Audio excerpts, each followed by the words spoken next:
All right, guys, so check this out. I received this comment under one of my recent uploads, and the video that I uploaded was talking about a question that was asked. Who is more accepted, black mom or black dad biracials? Meaning acceptance from the black community. That was the question. And a lot of different answers, a lot of engagement. Appreciate you guys.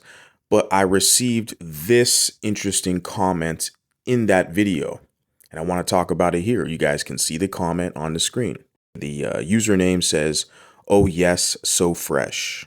Okay, so fresh and so clean. So we kind of know what type of individual we're dealing with here. We can read the comment. It says, "None should be accepted, as you all have been tainted by the blood of the oppressor. You are all invalidated." Very interesting and harsh words from this individual. I mean, I get a kick out of it, and I can use this for content because this further proves my point in the justification of platforms like mine to share and to educate and inform the public of the seriousness of the matter. When you have these type of individuals who's, behind this kind of sock puppet account or whatever, just a commenter, these type of sentiments are very true out here. So when you have these mulattoes or biracial people who are trying to fit into the community, then they run into people like this, where they have this haves and have-nots mentality of like the slave and the oppressor, or the colonized and the colonizer, that they operate within these dualities of black and white. And you have a lot of these type of individuals. They literally only think it's like you're either black or you're white in America. You can't be Asian. Oh, Latino is not a race. That's what they will say. When you have all these Chicanos, these Mexicans who say Viva la raza, they look at themselves and their nationality as a race.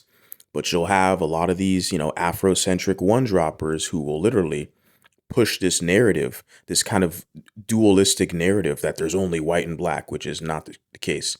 But they operate on that duality kind of playing field with this colonized and colonizer, the oppressed versus the oppressor. And then a lot of these mulattoes, these biracials, they get caught in the middle of that whole debacle. My whole position with my channel is for community development, spreading awareness, to let these mulattoes know you have another option. You have another option. There's a lot of people out here they have more in common with you than you think. And the point is to start networking or reaching out and find ways to solve these problems. But an issue like this, I see a comment. This is like very common.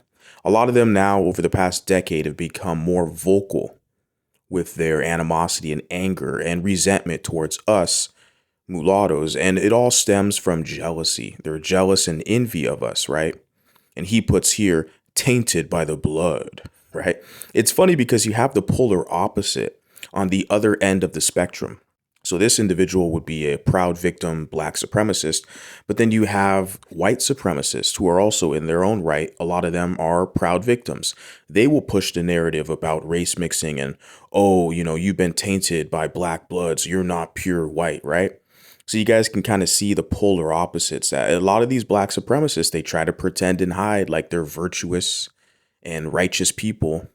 And then you look at these comments, you look at what they're saying about you mulattoes, and it further validates why my channel and my social media is essential. So we can see here, he puts, you are all invalidated. I developed my whole social media platforms to make sure that the mulattoes know that they are validated, that their voice matters, they have a place where they belong. What do you guys have to say about this comment? Let me know. Talk to you next time. Peace.